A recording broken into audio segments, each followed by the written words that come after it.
welcome to the podcast. I'm very excited today to speak with Pahal Patangia.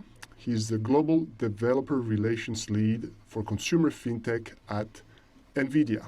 And we're going to talk about data science and machine learning and other stuff that's very relevant to fintech today. So Pahal, great to have you on the show. Welcome. Thanks for having me, George. Nice to be here. Very often the guests are from startups, and some are from startups with impressive valuations, such as the last one was Lex Sokolin from Consensus, which just raised at 7 billion valuation. But it's the first time we have such a big company as Nvidia, and I think it would be interesting to start from there. So just as a background for the listeners, as I've checked it myself, Nvidia is about, I think, over 600 billion market cap, and it's the 8th stock in the S&P 500. And perhaps we hear about it a lot less than is warranted given its size. So can you give us a bit of the story of Nvidia and where we're at now?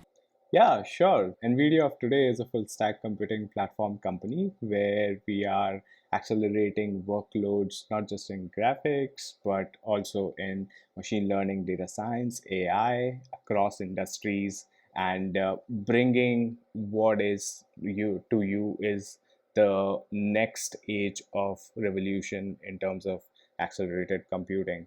So it all started somewhat 2 decades back when Nvidia came up and invented the GPU, the graphics processing unit, which was meant to accelerate applications around graphics and rendering, and had its use in particularly back in 2012. It was when deep learning researchers found its use in training large AI models, large deep learning models, which would otherwise be very compute intensive in the past.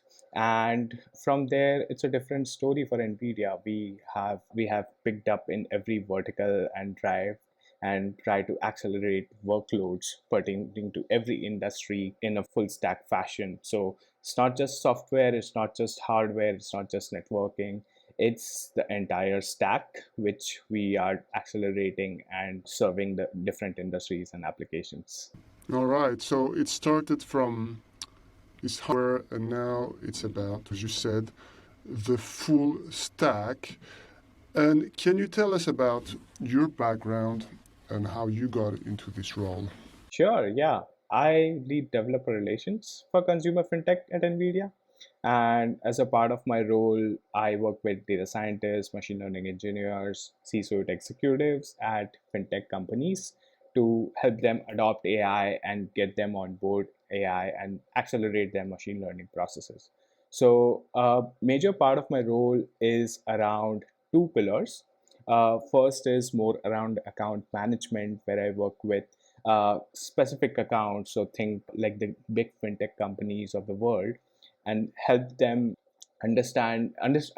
work with them to understand the use cases, the pain points, and show them the value of Nvidia's accelerated computing libraries and how they can save cost and be more efficient with their day-to-day work. And on the second side is what my role is about evangelism and making and going into the community, building partnerships with cloud service providers like AWS, GCP, Azure, etc. And speaking on podcasts like this, writing making a connection with the community in whatsoever way we can, and to which the developers can resonate. And part of that is also working with startups. So Nvidia has a startup program called Inception, and as a part of Inception, we incubate over 9,000 startups where we work with them to provide them compute resources and get them on board the AI journey. All in all, we are spread across the ecosystem, and we are helping to accelerate the business applications and workloads for these fintech companies in a full stack fashion. And my role as an evangelist, as a developer relations lead, is very pivotal to educate and enable the developer community as well as data scientists and the decision makers. And how did you evolve into that role? Is your background as well into developing? Yeah, so I started my career back into data science with FICO. FICO, as you may know, is a popular credit scores company uh, which is used by 90% of the banks in the US. At FICO, my role was more around data, like a data science consultant, where I was working with banks and financial institutions to help them mitigate risk using machine learning.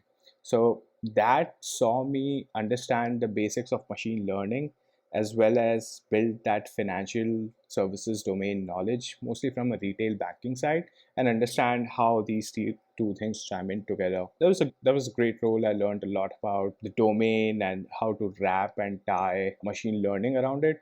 And at the same time, I had this quest to further learn more and go deep into the world of machine learning and deep learning, and that's what got me to the US to pursue masters at the University of Minnesota. And cut through that, I met Nvidia folks, and that's when I learned about my current role, which was a mix of not just the fintech part but the data science part, the business development and the networking parts, which I pretty much liked. And finding an amalgamation cool was something I would have really taken the opportunity hands on. So here I am, and we are talking about it. Yeah, and we're delighted to have you here. So we really want to go into fintech and the use cases, but before we get into that, I've got a couple more questions to really try to understand the concept. So we started by talking about GPUs, and then I kind of can visualize this as some hardware. And now you're talking about accelerating computing libraries. Is that right? So can you expand on this? Yeah, absolutely. Think of processes as like simulation. Any experiment you do or any task you run on a computer is a simulation. So now these simulations, as you scale, can get heavy, can get compute intensive. Now, traditionally, CPUs are meant to process data or to process these simulations in a sequential fashion. So, as you will graduate and scale up, the compute requirements to run these simulations on a CPU would be immense. And that is where the case comes for GPU specializes in parallel processing of these simulations of these operations. So anything related to, say, just a matrix multiplication or just running different processes in parallel, these could be highly utilized and accelerated using GPUs. Has parallel threads, multiple cores where you can assign these parallel operations and do it all in one go if they are independent. So now this part of GPUs, this capability of GPUs found its use in all the general processing tasks which could be parallelized. So deep learning definitely was the one. And then we started with graphics rendering, which was the very first use. That is what makes a very compelling case for GPUs. Now, what we have done in today's time is we have taken the GPUs and overlaid a software stack on top of the GPUs so that you can whoever is using the GPU can make the maximum can get the maximum benefit from using these CPUs. So the software stack augments the acceleration which the hardware is giving, and both all in all together is a very killer combination for someone who wants to build an application. From a fintech perspective, you could talk about applications for fraud detection, you could talk about application for personalization, conversational AI, etc. All these end applications and many others could be designed in a custom fashion using the full stack which I just alluded. All right, so it's really about accelerated computing. Thank you for introducing this concept of sequentials and parallel. I can understand that. Another question I have for the big picture is we hear a lot about cloud computing, right? That's a big move in finance. And how does that fit into the picture you've been describing? Absolutely. And you mentioned a lot of your participants on the podcast are from startups. And I deal with a lot of startups as well. Our relationship with cloud, more of a partnership level. So what we do is we have partnerships deeply embedded with each of the major cloud providers. So could be AWS, GCP, Azure, the Alibaba, the Oracle clouds, etc. And what we have done is that we have provided developers with ample resources in terms of samples, in terms of to do steps or algorithmic like flowcharts, how to do a particular operation. So say if I'm a data scientist, I can go to a place or a repository called Nvidia GPU Cloud. Now, Nvidia GPU Cloud is like a NGC container, which would have pre-built models for different applications. Now, every cloud will have an NGC catalog, and a data scientist can pull in some pre-built models from there and start playing with them and build it for their custom use case. So this is the kind of enablement which we are doing with every cloud and have made them our partners so that we can ultimately enable and accelerate everyone. We are everywhere, something we say at Nvidia. We want to be everywhere, we want to accelerate everyone, and we want to make sure everybody is enabled. And I'm going to try now. So, to really go even deeper and really try to understand, I'm going to put myself in an uncomfortable position of, let's say I'm a CTO, which I'm really not a technical person, but I'm a CTO of a startup. And typically I know there's very few that don't have a cloud provider, let's say AWS, etc. So how does that present itself to the startup? Do they pick up different partners and pull them together? How would that work? Yeah, for a startup, it's very important that they make that decision of the build versus. A lot of times it is important in their initial stages when they don't have the capability or the human resources or the compute resources, if you will, that they use third party services, or they have a nurture system. That is why the inception program for startups, which Nvidia has been really critical and pivotal in the growth journey for a lot of startups. Now, it's for exactly the case you mentioned around a CTO being concerned about build versus buy. There are pre-built applications for Nvidia which the companies can use per the end use cases.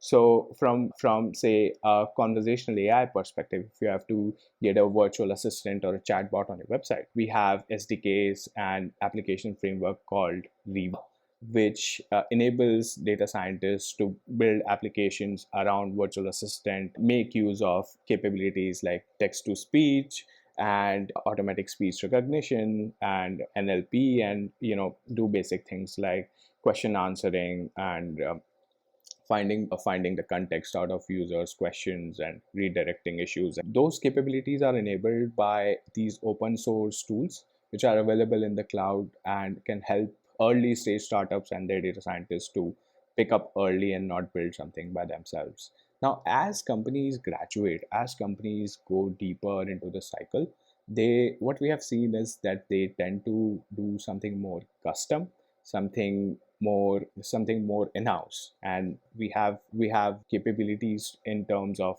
enabling them on that level as well. So we have a suite of solution architects, dev tech engineers who can help and work with these startups or these grown-up startups particularly to help them build that custom application at a scale which would cater to their current level. Right. So the pictures, if I'm trying again to rephrase it in my own words, it seems to me that this key question, which is build or buy or rent, because very often an early stage startup would just use a B2B provider and started with that, and that's a great way to get started. It's very much a spectrum, in particular in the or buy, because you have a lot of tools, SDKs, as you mentioned, that allow to, well, they're pre-built, and then it's easier to take the steps. Is that another way to say it? Yeah, absolutely. Okay, so another question about your role specifically, and then we're going to really go into fintech and data science, is your goal is to reach developers, and that's also something that many fintechs want to do, B2B fintechs in particular, anyone working with an API or providing an API, which is a core component at the moment. So can you tell us a bit more about that and the marketing strategies maybe that you're employing? And podcast, I think, is a very good one, but beyond that? Absolutely, and you've been on point. The second part of my role, which was around building those one-to-many relationships, is critical in reaching to developers and establishing that footprint in the society community. What we have seen works is and has been a big part of our strategy is pushing developer friendly samples, which by that I'm pushing code relevant to particular application.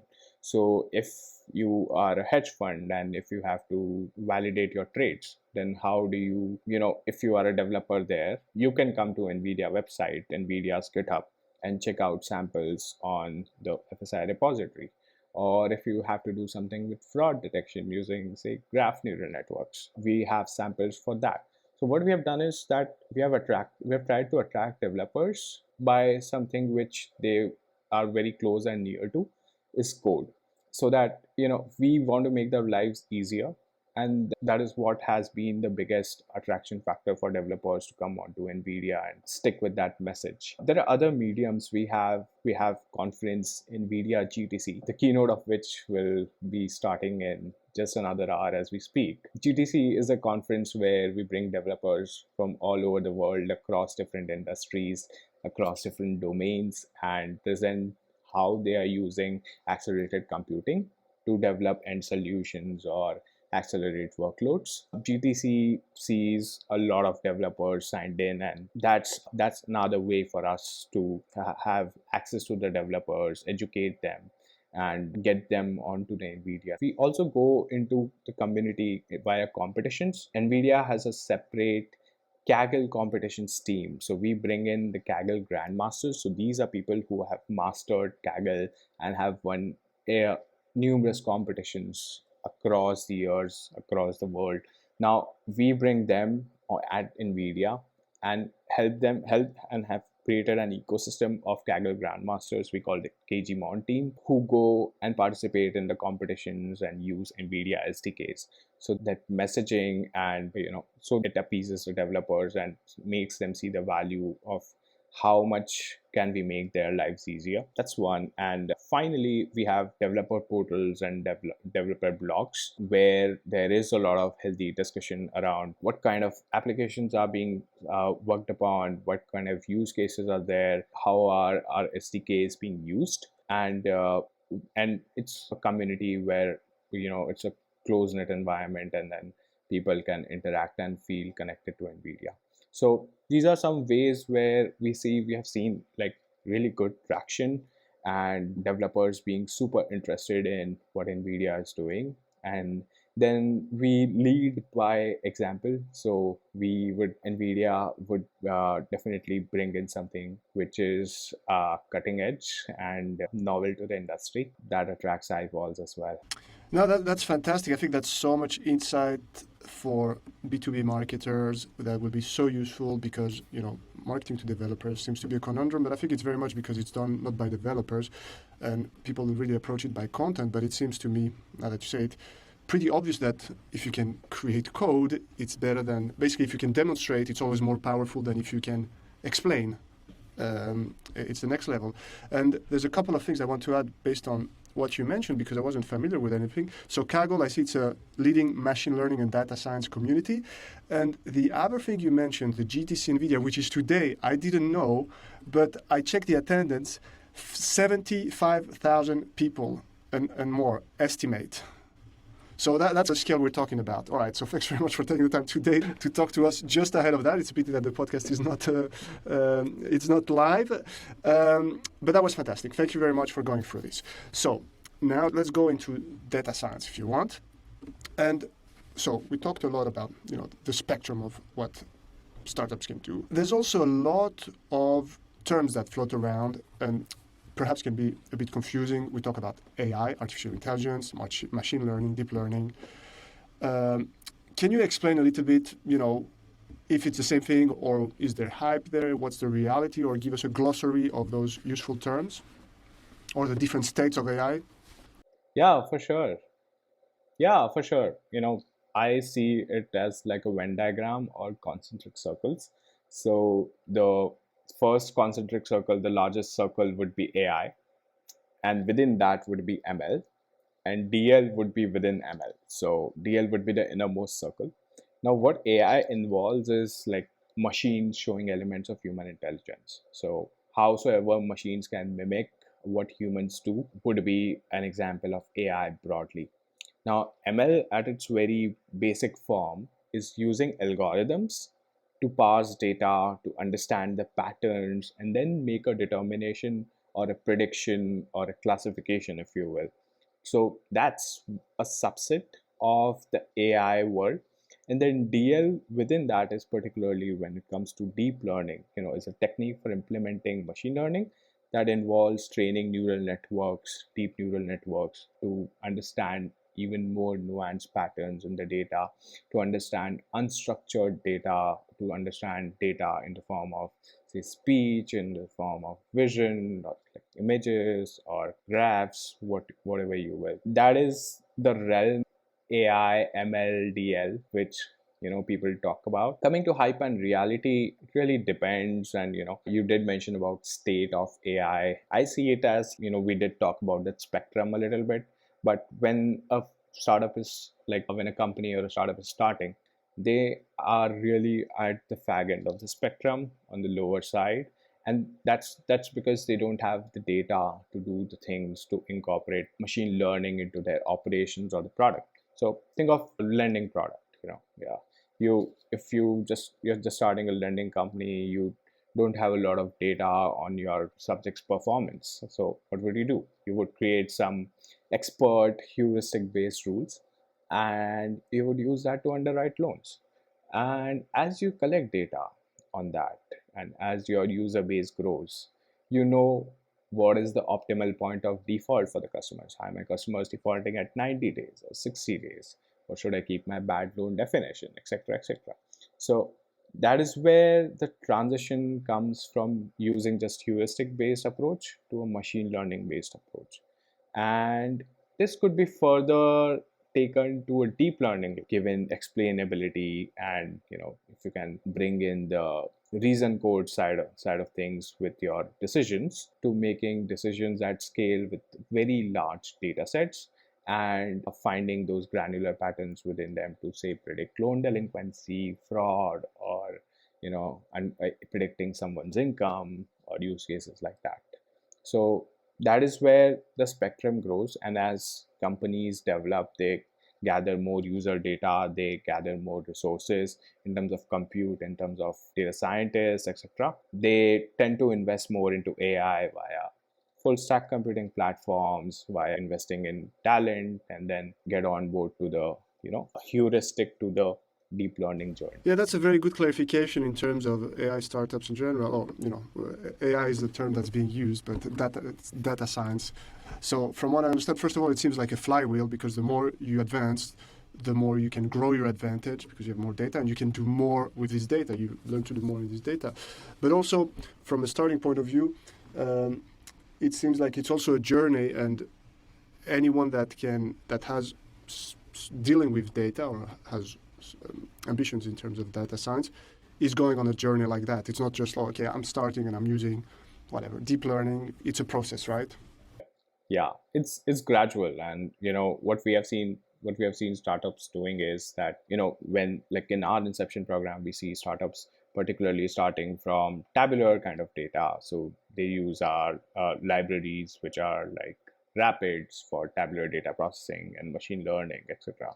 And as they grow, they have this customer call data, they have other text forms of data from documents, and they would incorporate more sophisticated deep learning, machine learning models for, say, doing document automation, etc. They would extract text from an ID card, or from a mortgage document, or whatever. So they bring these use cases using, say, different SDKs, say GPU accelerated PyTorch, TensorFlow. These are libraries to enable end applications.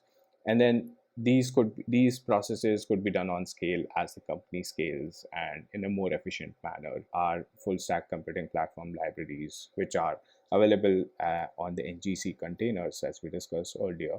And we also have one thing called Fleet Command. Fleet Command is a platform for startups and enterprises to test out what NVIDIA's capabilities look like in a demo environment, where they can use it for 2 weeks or so, and then build out something like a pilot and see the value by themselves, without worrying about the plumbing engineering aspects of it, but rather focusing on building them.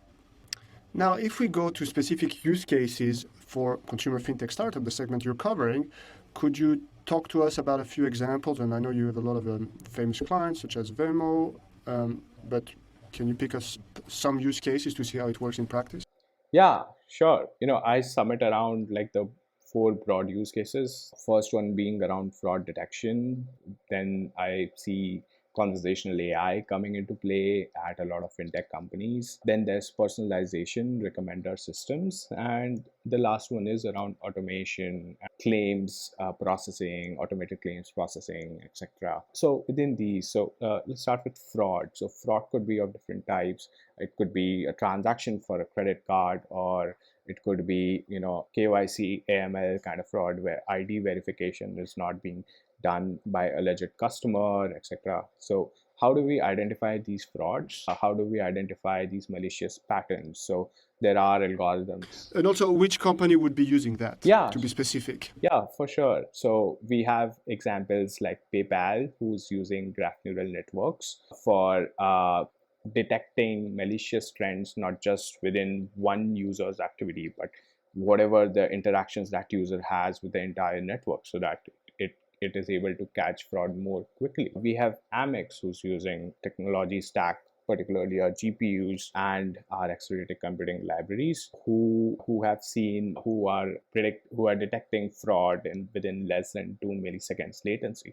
Now this is very critical when think about the scale what Amex has, and taking it across the industry. You would see different applications across domains. So KYC AML is the biggest use case which we see, where you have to click a picture and then your picture could be verified with your selfie or something. So a lot of use of computer vision models which are powered by accelerated computing libraries and are trained using Nvidia GPUs.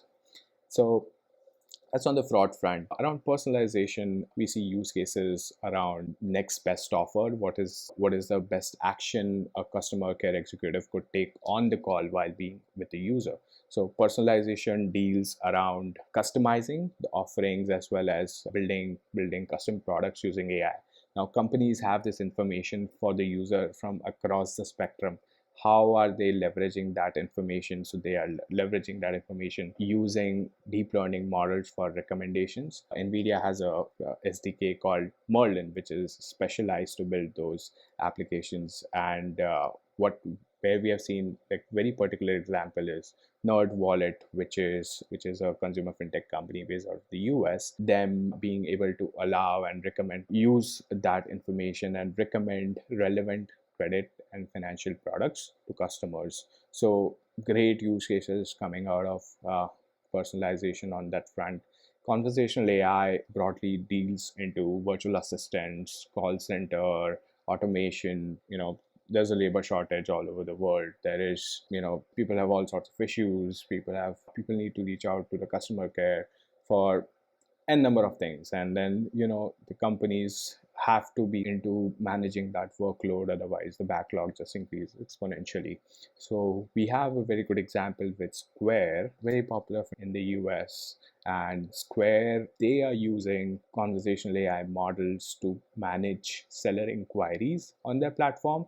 And what they are doing is they are training BERT models, which are large language models, to classify these inquiries into their particular categories so that they could be handled and managed more smoothly. And this is all done in an automated fashion. So it's like 75% of the inquiries are handled by the BERT model. So that's something really novel and results into huge cost savings when you see all of them coming at scale from merchants. And yeah, and the last one I really wanted, and I'm to talk about, and I'm pretty excited, is around automation. So automation could be on two levels. Like I see it as at a claims automation from an insurance perspective. Say you were in an auto accident and then you have to send a picture. Say you just send a picture of your vehicle, and then machine learning algorithms can detect how much damage was imparted onto that. And the other side of automation I see is around document automation, where you would process documents like mortgage documents, which could be like 1,000 pages. Right? How do you make sense of that information without making having a delay in the application? We have done some great work with Ping An, the biggest insurance company, I think the second biggest insurance company out of China, in the world and out of China. They use our GPUs as well as our computing platform to assess the depth and the damage from auto vehicle pictures, and accordingly decide what reimbursement or the compensation to be given back. So really interesting cases all over the spectrum from a consumer fintech perspective coming into the industry. Could we go for some specific cases?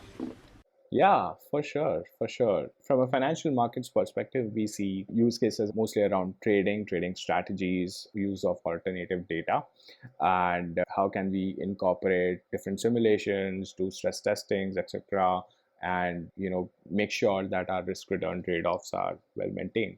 So let's go to very specific examples to discuss this. So we are working with Munich Re to build some accelerated portfolio trading strategies using machine learning. Traditionally, machine learning was not used in building portfolio allocation strategies. So what we have done is that we have taken information from across portfolios, across say 10, 20 years of information, and simulated them across different portfolios, so that we know what is the best combination. Now we leave it to the machine learning models, say GPU accelerated, XGBoost, etc., to understand what would be the optimal allocation for the portfolio to get the desired set of returns. Now, originally, this is very compute intensive. We are talking about simulations and scenarios which would well span over like millions or like hundreds of millions. How do you do it in a accelerated fashion? How do you do it at scale? Is via using GPU accelerated libraries and GPUs, of course. That is where Munich Re found a great use case with us. And second, and we did a blog about it as well, which is available on the NVIDIA developer blog. A second example which I would like to touch, and it is around the future of investing, if you will, and away from definite use cases like high frequency trading and all. They definitely use accelerated computing using alternative data for investments. So we have relationship with Axon. Axon is a leading provider for alternative data insights and helping companies, big banks, corporations to use their platform as a source for insights which are very distilled and are powered by machine learning and AI. Now, Axon works with Allianz, one of the world's largest insurance provider, to help them provide such insights. Now, what are the use cases which have come from such kind of partnership? Nvidia being key player into providing that stack, is that they could extract information from unstructured data sources. You could extract information from tweets, you could extract information from social media forums, you could extract information from the 10Ks, the company transcriptions of the quarterly meetings, or you could extract information from, say, you could look at different factory images or whatever. If a company is investing into, say, if they're saying they are investing into green bonds or whatever, say, is a green bond really doing? That is the kind of angle which has taken the realm of using data, alternative data, into investing at a whole new different level, and has opened and unlocked so many new opportunities. And all this is powered by NLP, which is natural language processing. What NLP has done is that it has been able to extract trends and patterns which would otherwise have been very difficult, or you couldn't do it at scale without a lot of people looking at documents or different data sources. NVIDIA, particularly in the case of Axon, we have like different SDKs, particularly NVIDIA Nemo toolkit, which is specific to working on such use cases and building NLP models, word-based models, as I previously discussed, to enable such end use cases. And that also translates to ESG and green bonds investing tracking. I alluded a bit to it, but ESG is a big area where information is coming not in terms of just textual data, vision data, satellite imagery, etc., and how to make sense of that data and standardize it to a number where you could really track the performance of any bond or the promise a company is making. This is where reality meets fiction. because one of my favorite series, which I've been often analyzing on YouTube, is Billions. And in Billions, there's this very clever new CIO, Taylor Mason, and they both use satellite imagery. And also, well, we see them going through a lot of information, etc., in a very manual process, but to extract information that was not publicly available. So this is what we're talking about. And it's not just so alternative data is big data, and it's not just about using one source of data, it's potentially combining the data together, which is really how it should be used. Yeah, so this is really good to see in parallel with this episode of Billions, which I'm going to link as well in the description, because it's quite a funny example of what we can imagine and what we can really do. This is what you described. This is what you described. Fantastic, Pahal. So as we come to an end, I just want to see a bit your outlook. It seems to me, from what I understand, that you can embark on this data journey if you're a startup. If you're into data science, if you're a founder, you need to think of how far it can get you, and it can apply as well. So just as you mentioned, you can apply it in so many ways: fraud, personalization, customer service, automation, you name it. But what's your outlook, and what are you most excited about in the near future? Absolutely. At Nvidia, we think enabling the customers to the best of their capabilities and, removing their biggest pain points. And when we talk about the biggest pain points for customers, they are around what we see in particularly in consumer fintech is around, say, fraud. Fraud has been a very big impediment in how companies operate and how they deal with regulations, fines, and definitely the losses coming in. So there have been a lot of investments going into fraud, and this is not just from a traditional finance side, but also from a decentralized finance side. You would see scams across NFTs and everything. How do you use the information you have on hand as much as you can? So you use information in terms of not just the structured data you have, but in terms of the unstructured data. So you bring graph information into your databases. You bring unstructured information like text or voice or tone of a customer into your databases. And then you build fraud models which would encompass the proper which would encompass the proper intent of the user, and you can fight fraud in a better fashion.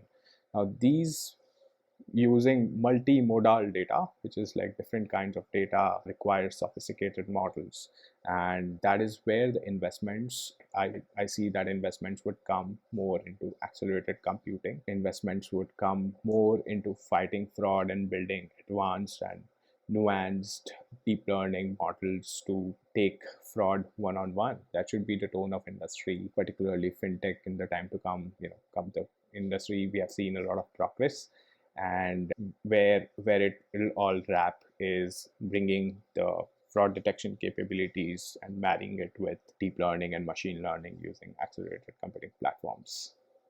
Fascinating perspective. Thank you so much, Pahal.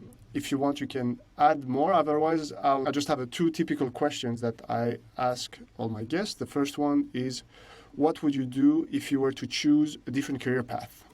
Interesting question, actually. It's ironic. I will use the example of my own role to answer this. I happen to wear a lot of hats in my role. One day I'm a data scientist. The other day I'm like a business product manager. The other day I'm doing business development. The other day I'm doing marketing.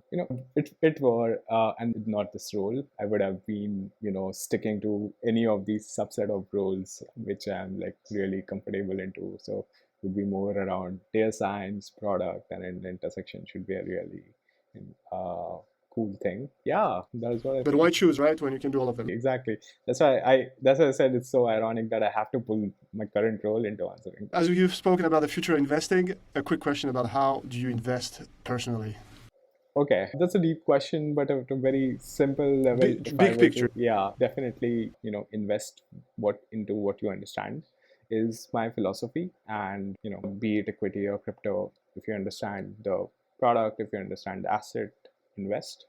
And on the other side, invest with your principles. Invest. I'm a millennial. I care about some causes, and if an asset class is really into that and catering to that ask, I would really go and invest and we have seen a lot of that coming into ESG, and I resonate with all that. Wonderful. Pahal, thank you so much. We'll put the links in the description, but can you tell us quickly where people can find you and what's the best resource for people who want to dive deeper into all this? Absolutely, yes. So if you're a business person, definitely visit NVIDIA finance page. It's on nvidia.com, and when you click on industries, you would land on finance. If you're a developer, you could check out our NVIDIA developer nvidia.com or our developer docs.nvidia.com, or visit GitHub, visit NVIDIA GitHub and check out RFSI samples and see how you can accelerate and build your end use cases at scale. Wonderful. Pahal, thank you so much, and enjoy GTC Nvidia, even if the podcast will be published after the event. But as it's today, I'm sure it's going to be a big one.